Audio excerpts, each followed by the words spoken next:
ونؤمن به ونتوكل عليه ونعوذ بالله من شرور أنفسنا ومن سيئات أعمالنا من يهده الله فلا مضل له ومن يضلله فلا هادي له وأشهد أن لا إله إلا الله وحده لا شريك له وأشهد أن سيدنا وسندنا ونبينا ومولانا محمدا عبده ورسوله صلى الله تعالى عليه وعلى آله وأصحابه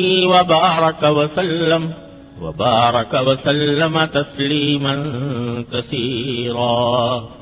أما بعد فأعوذ بالله من الشيطان الرجيم. بسم الله الرحمن الرحيم. قل أعوذ برب الناس ملك الناس إله الناس من شر الوسواس الخناس الذي يوسوس في صدور الناس من الجنة والناس. آمنت بالله صدق الله مولانا العظيم وصدق رسوله النبي الكريم ونحن على ذلك من الشاهدين والشاكرين والحمد لله رب العالمين. بزرگان محترم اور برادران عزیز، یہ قرآن کریم کی آخری سورت ہے جسے سورۃ الناس کہا جاتا ہے، جو میں نے ابھی آپ کے سامنے پڑھی، اور تقریباً ہر مسلمان کو یہ یاد ہوتی ہے، بکثرت نمازوں میں بھی پڑھی جاتی ہے. اس سے پہلے سورۃ الفلق ہے، قل اعوذ برب الفلق من شر ما خلق، اور پچھلے کچھ بیانات میں اس سورۃ الفلق کی بقدر ضرورت تفسیر آپ حضرات کی خدمت میں عرض کر چکا ہوں، اور اس وقت یہ عرض کیا تھا کہ یہ دونوں سورتیں قل اعوذ برب الفلق اور قل اعوذ برب الناس دونوں ایک ہی ساتھ نازل ہوئی ہیں، اور اس وقت نازل ہوئی ہیں جب کچھ یہودیوں نے حضور نبی کریم سرور عالم صلی اللہ علیہ وسلم پر جادو کیا تھا، اور اس جادو کے نتیجے میں سرکار دو عالم صلی اللہ علیہ وسلم کو یہ تکلیف ہو گئی تھی کہ بعض اوقات آپ نے کوئی کام کیا ہوتا مگر یہ خیال ہوتا کہ نہیں کیا، تو اس طرح کی صورتحال پیش آتی تھی. تو بعد میں پھر اللہ تبارک و تعالیٰ نے دو فرشتوں کے ذریعے نبی کریم صلی اللہ علیہ وسلم کو اس بات سے باخبر فرمایا کہ آپ پر جادو کیا گیا ہے، اور پھر اس جادو کے توڑ کے لیے یہ دو صورتیں اللہ تبارک و تعالیٰ نے نازل فرمائی. اور بعد میں جس شخص نے جادو کیا تھا وہ کنویں میں کچھ گریں باندھ کر جادو دفن کیا گیا تھا، تو نبی کریم صلی اللہ علیہ وسلم کو جب بتا دیا گیا اللہ تعالیٰ کی طرف سے، تو آپ نے وہ گرہیں کھولی، اور ان دو صورتوں میں سے ہر ایک صورت کی ایک آیت پڑھتے اور گرہ کھولتے، پھر دوسری آیت پڑھتے دوسری گرہ کھولتے، اس طرح یہاں تک کہ ساری کی ساری گرہیں کھل گئیں، اور اللہ تعالیٰ نے پھر اس جادو کے اثر سے آپ کو محفوظ رکھا. تو ان میں سے پہلی سورت سورۃ الفلق کی تفسیر پچھلے چند بیانات میں بیچ میں وقفے آ گئے تھے، اس سے پہلے تفصیل کے ساتھ الحمدللہ بیان ہو چکا ہے. اب یہ سورۃ الناس ہے. سورۃ الفلق میں آپ کو اگر یاد ہو تو اس کا ترجمہ یہ تھا کہ نبی کریم صلی اللہ علیہ وسلم سے اللہ تبارک و تعالیٰ نے فرمایا کہ آپ یہ کہہ دیجئے کہ میں پناہ مانگتا ہوں اس اللہ کی جو صبح کا خالق ہے، صبح کا مالک ہے. پناہ مانگتا ہوں ہر اس چیز کے شر سے جو اس نے پیدا کی. اور پھر ان میں سے تین چیزوں کا خاص طور پر ذکر فرمایا تھا کہ اندھیرے کے شر سے جب وہ چھا جائے، اور ان جادوگروں کے شر سے جو گرہوں کے اندر پھونک مار کر جادو کرتے ہیں، اور حسد کرنے والے کے شر سے جب وہ حسد کرے. یہ سورہ فلق کا ترجمہ تھا. اس دوسری سورت کا ترجمہ یہ ہے کہ حضور نبی کریم سرور عالم صلی اللہ علیہ وسلم سے اللہ تبارک و تعالیٰ فرما رہے ہیں قل، یعنی کہو. کیا کہو؟ یہ کہو کہ اعوذ برب الناس، میں پناہ مانگتا ہوں اس ذات کی جو سارے انسانوں کی پروردگار ہے. پناہ مانگتا ہوں اس ذات کی جو سارے انسانوں کی پروردگار ہے. ملک الناس، جو سارے انسانوں پر بادشاہت رکھے ہوئے ہے. الہ الناس، جو سارے انسانوں کی معبود ہے، اس کی پناہ مانگتا ہوں. کس چیز سے پناہ مانگتا ہوں؟ من شر الوسواس الخناس، اس شیطان کے شر سے جو دل میں وسوسے ڈالتا ہے اور پیچھے ہٹ جاتا ہے. الذی یوسوس فی صدور الناس، جو وسوسے ڈالتا ہے لوگوں کے سینوں میں. من الجنۃ والناس، چاہے وہ شیطانی عمل کرنے والا جنات میں سے ہو یا انسانوں میں سے ہو. تو ذرا دونوں صورتوں میں تھوڑا سا مقابلہ کر کے دیکھیں تو پہلی صورت میں اللہ تعالیٰ نے فرمایا کہ پناہ مانگتا ہوں ہر اس چیز کے شر سے جو اللہ نے پیدا کیا ہے، جتنی مخلوقات ہیں ان کے شر سے پناہ مانگتا ہوں، وہ چاہے انسان ہو جو تکلیف پہنچانے والے دشمن ہو، چاہے وہ جنات ہو، چاہے وہ جانور ہو مودی جانور، چاہے اور کوئی مخلوق ہو جو انسان کو تکلیف پہنچانے والی ہے، ان سب کے شر سے اللہ میں آپ کی پناہ مانگتا ہوں. وہاں اس میں یہ فرمایا گیا. اور یہاں یہ سورت جو ہے یہ خاص طور سے وسوسے ڈالنے والے شیطان کے شر سے پناہ مانگنے کے لیے ہے. من شر الوسواس الخناس الذی یوسوس فی صدور الناس من الجنۃ والناس. تو پہلی صورت میں در حقیقت انسان کو پناہ مانگنے کی تلقین فرمائی گئی ہے ہر اس مصیبت سے یا ہر اس تکلیف سے جو اسے کسی بھی مخلوق سے پہنچے. انسان دشمن ہے، مثلا کوئی دشمنی پر آمادہ ہے، تکلیف پہنچانا چاہتا ہے، حسد کرنے والا ہے، حسد کر رہا ہے اور حسد کی وجہ سے تکلیف پہنچا رہا ہے، یا اور کوئی اس کو دشمنی ہے جس کی وجہ سے وہ تکلیف پہنچانا چاہتا ہے، یا جانور ہے کوئی تکلیف پہنچانا چاہتا ہے، کوئی ڈاکو ہے، کوئی چور ہے، ان سب کے شر سے پناہ مانگی گئی ہے. تو اس میں در حقیقت پناہ مانگی گئی ہے ان مصیبتوں سے اور ان تکلیفوں سے جو انسان کے جسم کو پہنچ سکتی ہیں. اور یہ سورۃ الناس میں در حقیقت پناہ مانگی گئی ہے ان لوگوں کے شر سے جو دنیا میں تو چاہے نقصان کوئی خاص نہ پہنچائیں لیکن آخرت میں نقصان پہنچانے والے ہیں کہ دل میں وسوسے ڈال کر انسان کو کفر میں مبتلا کر دیں، شرک میں مبتلا کر دیں، اللہ بچائے گناہوں میں مبتلا کر دیں، معصیتوں کا عادی بنا دیں. ان کے شر سے پناہ مانگی. تو اگر خلاصہ دیکھا جائے تو سورہ فلق میں پناہ طلب یہ کی گئی ہے ان نقصانات سے اور ان تکلیفوں سے جو انسان کے ظاہری جسم پر دنیا کے اندر پیش آئے، ان سے پناہ مانگی گئی. اور سورہ ناس میں اس نقصان سے پناہ مانگی گئی ہے جو انسان کو آخرت میں نقصان پہنچائے، اس کی آخرت تباہ کر دے، دنیا بھی خراب کرے اور آخرت بھی خراب کرے. بعض اوقات ایسا بھی ہو سکتا ہے. اس سے پناہ مانگی گئی ہے. اور یہی وجہ ہے کہ عجیب ترتیب اللہ تعالیٰ نے رکھی ہے. وہاں قل اعوذ برب الفلق میں اللہ تبارک و تعالیٰ کی صرف ایک صفت بیان فرمائی، قل اعوذ برب الفلق، میں پناہ مانگتا ہوں اس ذات کی جو پاؤں پھٹنے کی مالک ہے، یعنی صبح کی مالک، صبح کے وقت کی مالک ہے. اتنی بس ایک صفت ذکر فرمائی جس کی تفصیل میں پہلے بیان کر چکا ہوں کہ جیسے صبح ہوتی ہے تو ظلمت چھٹ جاتی ہے، تاریکی دور ہو جاتی ہے، اندھیرا ختم ہو جاتا ہے. تو اللہ تبارک و تعالیٰ ہر اندھیرے کو دور کرنے والا، ہر تاریکی کو ختم کرنے والا، ہر شر کو دور کرنے والا. وہاں صرف ایک صفت بیان کی ہے اللہ تعالیٰ کے رب الفلق. اور جن سے پناہ مانگی گئی ہے ان کی تین صورتیں ذکر کی ہیں. من شر غاسق اذا وقب ومن شر النفاثات فی العقد ومن شر حاسد اذا حسد. اللہ تعالیٰ کی ایک صفت بیان کر کے تین چیزوں سے پناہ مانگی ہے. اور سورہ ناس میں اللہ تعالیٰ کی تین صفتیں ذکر فرمائی گئی ہیں، قل اعوذ برب الناس، ملک الناس، الہ الناس. اور جس چیز سے پناہ مانگی گئی ہے وہ ایک ہی ہے، من شر الوسواس الخناس. تو تین صفتوں کا حوالہ دے کر ایک چیز سے پناہ مانگی گئی ہے، وہاں ایک صفت کا حوالہ دے کر تین صفتوں سے پناہ مانگی، تین شر سے پناہ مانگی گئی ہے. اشارہ اس بات کی طرف معلوم ہوتا ہے واللہ سبحانہ عالم کہ دنیاوی نقصان پہنچانے والے تو متعدد ہیں، بہت سے. کوئی دشمن ہے، کوئی ڈاکو ہے، کوئی چور ہے، کوئی تکلیف پہنچانے والے جانور ہے وغیرہ وغیرہ، بہت سارے ہو سکتے ہیں. منشر تو اس میں جادوگر ہے.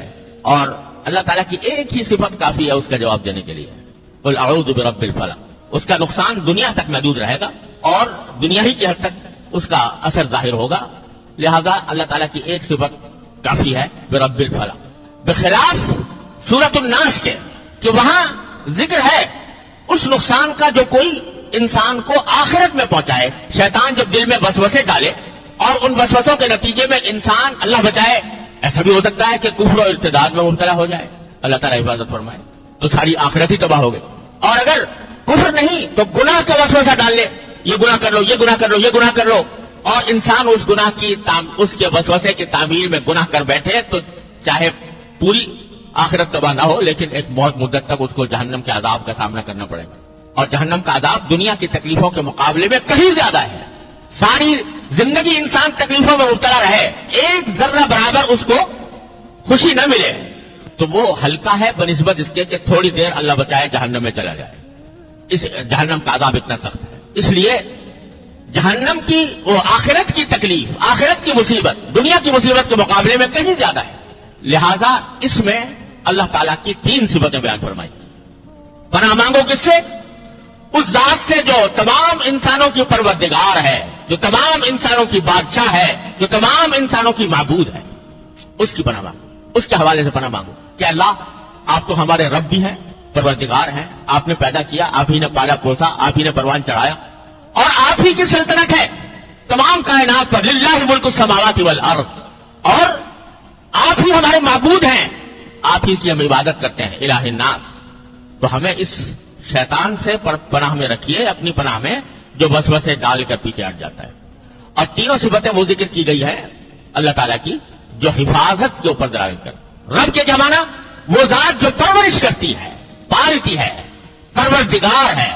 تو جب کوئی کسی کو پالتا ہے، جیسے ماں بچے کو پالتی ہے، باپ بچے کو پالتا ہے، تو اس کی حفاظت کرتا ہے، ہر دم اس کو اپنی آنکھ کے سائے میں رکھتا ہے کہ کہیں اس کو کوئی نقصان نہ پہنچے۔ اسی طرح ملک الناس بادشاہ ہوتا ہے، اگر کوئی صحیح معنی میں بادشاہ ہو، صحیح معنی میں حکمران ہو، تو وہ اپنی رعیت کی حفاظت کرتا ہے، اس کی نگہداشت کرتا ہے کہ کوئی اس کو نقصان نہ پہنچ جائے۔ اور جب کوئی الہ الناس یعنی وہ معبود ہے، تو جو معبود ہے تو جو بندہ اس کی عبادت کر رہا ہے اس کی وہ حفاظت کرتا ہے، جو میری عبادت کرتا ہے میں اس کی حفاظت کرتا ہوں۔ تو یہ تینوں صفتیں اللہ تعالیٰ کی ایسی ذکر فرمائی گئی ہے کہ جو حفاظت کا مفہوم اپنے اندر رکھتی ہیں کہ آپ تو ہماری حفاظت کرنے والے، ہم آپ کی پناہ مانگتے ہیں۔ اور بعض علماء کرام نے اس میں یہ نقطہ بھی ذکر کیا ہے کہ تین ہے نا، رب الناس، ملک الناس، الہ الناس، تین صفتیں اللہ کی ذکر کی ہیں اللہ تبارک و تعالیٰ کی۔ تو رب سے اشارہ ہے انسان کے بچپن کی طرف، کہ بچپن میں اس کی نشو و نما کا دور ہوتا ہے، اس کو اللہ تعالیٰ پالتے ہیں۔ تو رب الناس یہ ہے بچوں کے لیے، بچپن کے لیے۔ ملک الناس یہ ہے جوانوں کے لیے، کہ جب جوان ہوتا ہے تو پھر اس وقت اس کو پتہ چلتا ہے کہ میں اللہ تعالیٰ کی بادشاہی میں آیا۔ اور جب بڑھاپا ہوتا ہے تو بڑھاپے میں آدمی اللہ تعالیٰ کی طرف رجوع کرتا ہے، عبادت میں زیادہ لگتا ہے، تو الہ الناس، تو وہ اس وقت الہ الناس فرمایا گیا۔ بہرحال خلاصہ یہ کہ اللہ تعالیٰ کی تین صفتوں کا حوالہ دے کر اللہ تبارک و تعالیٰ تلقین فرما رہے ہیں کہ تم یہ کہو کہ میں پناہ مانگتا ہوں اس ذات کی جو سارے انسانوں کی پروردگار ہے، سارے انسانوں کی بادشاہ ہے، سارے انسانوں کی معبود ہے۔ پناہ کس سے مانگتا ہوں؟ من شر الوسواس الخناس، اس شیطان کے شر سے جو وسوسے ڈال کر پیچھے ہٹ جاتا ہے۔ یہ صفت بیان کی ہے شیطان کی، اور حدیث میں اس کی تفصیل آئی ہے۔ حدیث میں تفصیل یہ آئی ہے کہ شیطان جو ہے یہ ہر انسان کے ساتھ لگا ہوا ہے، اور اس طرح لگا ہوا ہے کہ وقتاً فوقتاً جہاں اس کو موقع ملتا ہے انسان کو گناہ پر آمادہ کرتا رہتا ہے۔ یہ گناہ کر لو، وہ گناہ کر لو، کوئی نامحرم سامنے آیا، کوئی چہرہ سامنے نظر آیا تو وہ دل میں وسوسہ ڈالتا ہے کہ اس کو دیکھ کر لذت لے لو، کوئی بات کسی کی نکلی تو اس کے دل میں ڈالتا ہے کہ غیبت کر لو، کوئی موقع آیا تو دل میں ڈالتا ہے کہ جھوٹ بول جاؤ، کوئی موقع آیا تو کہہ بھائی چلو نماز چھوڑ دو۔ مختلف قسم کے گناہوں پر کا وسوسہ دل میں ڈالتا ہے۔ اور پیچھے ہٹ جانے کے کیا معنی؟ تو پیچھے ہٹ جاتا ہے، وسوسہ ڈال کے پیچھے ہٹ جاتا ہے۔ اس کے دو معنی، ایک معنی یہ ہے کہ یعنی وسوسہ ڈالتا تو ہے اور ترغیب دیتا ہے کہ بھائی فلاں گناہ کر لو، لیکن گناہ یہ دل میں ڈال کے آدمی کو غلط راستے پر لگا کر خود بھاگ جاتا ہے، یعنی اس کی ذمہ داری نہیں لیتا کہ بھائی میں نے تمہیں کہا تھا لہٰذا تمہارا عذاب میں بھگت لوں گا، نہیں، بس یہ غلط راستے پہ ڈال کے اور خود الگ ہو جائے گا اور انسان کو اسے مبتلا کر دے گا۔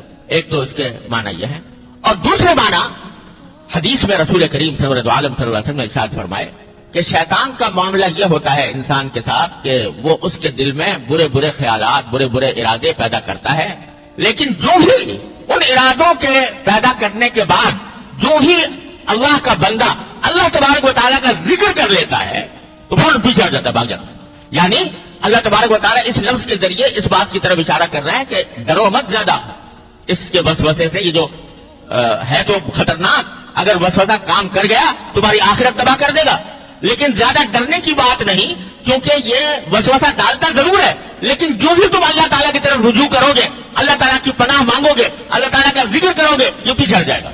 یہ معنی ہے الوسواس الخناس۔ اسی لیے قرآن کریم نے فرمایا کہ اما ينزغنك من الشیطان نزغ فاستعذ باللہ من الشیطان الرجیم، کہ جب اگر یہ شیطان کی طرف سے کوئی کچوکا لگے، تمہیں لفظ استعمال کیا قرآن کریم میں کچوکا لگے، یعنی وہ تمہارے دل میں کوئی وسوسہ ڈالے، برا ارادہ ڈالے، فوراً اللہ کی پناہ مانگ لو. یا اللہ میں آپ کی پناہ مانگتا ہوں, یہ شیطان میرے دل پہ ڈال رہا ہے, یہ باتیں میں آپ کی پناہ مانگتا ہوں. ذکر اللہ تعالیٰ کسی کی پناہ مانگ لو, اللہ تعالیٰ کی طرف رجوع کر لو, تو اللہ تعالیٰ کے کی طرف رجوع کرنے کے نتیجے میں اور اللہ کا ذکر کرنے کے نتیجے میں رسول کریم صلی اللہ علیہ وسلم فرماتے ہیں کہ یہ پیچھے ہٹ جائے گا, یہ تمہیں پھر آگے زیادہ نقصان نہیں پہنچا سکتا. تو یہ مانا ہے من شر الوسواس الخناس. فرمایا کہ اس کا تو طریقہ ہی یہ ہے شیطان کا, کہ آئے گا, وسوسہ ڈالے گا, ارادہ گناہ کا پیدا کرے گا. اگر بندے نے اللہ کا ذکر نہیں کیا, اللہ تعالیٰ کی طرف رجوع نہیں کیا, اللہ تعالیٰ کو یاد نہیں کیا, وہ اپنے کام میں اپنے مقصد میں کامیاب ہو جائے گا, تمہیں گناہ میں مبتلا کر دے گا. لیکن اگر اس موقع پر تم اللہ کو یاد کرو, اللہ کی پناہ لے لو, اللہ سے پناہ مانگ لو, تو یہ شیطان پیچھے ہٹ جائے گا. اور پھر جب موقع ملے گا دوبارہ آئے گا, پھر کسی موقع پر پھر وہ سزا ڈالے گا, پھر اللہ کی پناہ لے لو گے, پھر ذکر کر لو گے, پھر پیچھے ہٹ جائے گا. اور دیکھو یہاں قرآن کریم میں فرمایا خناس. خناس کے معنی ہے بہت پیچھے ہٹنے والا. ایک لفظ ہوتا ہے خانس عربی میں, جس کے معنی ایک مرتبہ پیچھے ہٹنے والا, اور خناس کے معنی بہت پیچھے, یعنی بار بار پیچھے ہٹنے والا. کیا معنی کہ بار بار حملے کرتا ہے اور بار بار پیچھے ہٹتا ہے. ہر حملے کے موقع پر آسان علاج یہ ہے کہ تم اللہ کی طرف رجوع کرو, اللہ کی پناہ مانگو کہ یا اللہ یہ دل میں خیال آ رہا ہے, مجھے اس کے شر سے محفوظ کر دیجئے اور مجھے ہمت دے دیجئے, مجھے طاقت دے دیجئے کہ میں اس گناہ سے بچ جاؤں. تو نتیجہ یہ کہ پیچھے ہٹ جائے گا, ختم ہو جائے گا. اسی لیے فرمایا ان قید الشیطان کان ضعیفا.